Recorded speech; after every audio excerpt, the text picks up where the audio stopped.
আমার মধ্যে এই ভাবটা এসেছে 100 বছর পরে। স্বামীজির তো কোনো শিষ্যরা এভাবে করেনি, তাই এটা তো বেদান্ত তৈরি করার তো কোনো দরকারই ছিল না। আমি তো ওখান থেকে দেখে নিই। হ্যাঁ, ওটা মনে আছে না? ওই 10টা ঘট চিন্তা করেছে তো কারণে। কি চিন্তা করেছে? হ্যাঁ, 10টা ঘট।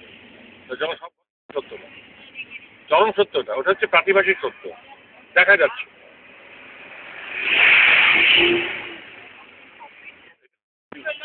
বলছে না তার তো কান্না পাচ্ছে, সারাদিন খেটে একটা কপির দাম 1 টাকা, সে হয়তো 40 পয়সা পাচ্ছে।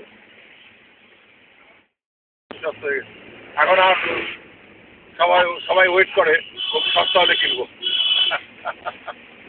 আমি বেশি প্রোডাকশন করে ফেলেছি। যেমন আমি গাড়িতে বসে আছি, এটা অস্তিত্ব। হাতি মানে এই যে দেখা যাচ্ছে, প্রিয় মানে এই যে দেখা যাচ্ছে না, এটা আনন্দ আছে। এটা হচ্ছে সবসময় রয়েছে, সবসময় কনস্ট্যান্ট, সব জায়গায় রয়েছে। সেটা আছে, সেটা প্রকাশিত আছে, এবং সেটা আনন্দ স্বরূপ। মানে তার 3টে ক্যারেক্টার আছে। অস্থি, ভাতি, প্রিয়। মানে অস্থি মানে চিরন্তন, এটা থাকবে। তোমার এই নামরূপ কিন্তু চিরন্তন, কিন্তু জন্মাবার আগে তোমার।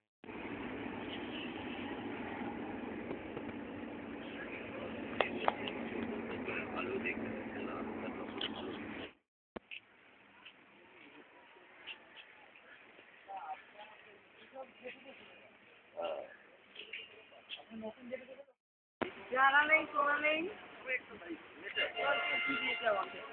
একা একা যাচ্ছি, কে আছে সঙ্গে তাও জানি না। এগুলো আচ্ছা আচ্ছা।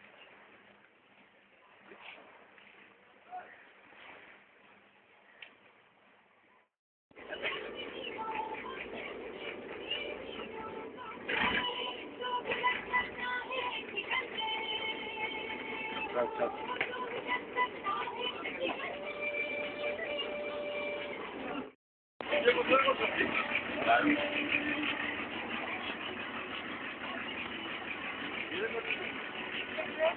এই আসিব।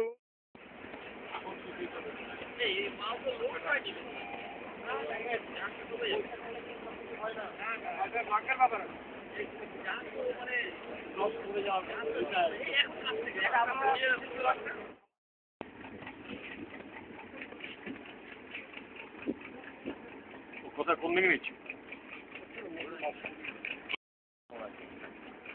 হ্যাঁ, সুদর্শন মন্ডলকে বেদান্ত বুঝিয়েছি, যার ফলে অপ্রিয় হয়ে গেছে। লড়ছে। জানতে পারলে বুঝে খাবে। এটা মায়ের কথা ঠিকই বলেছে।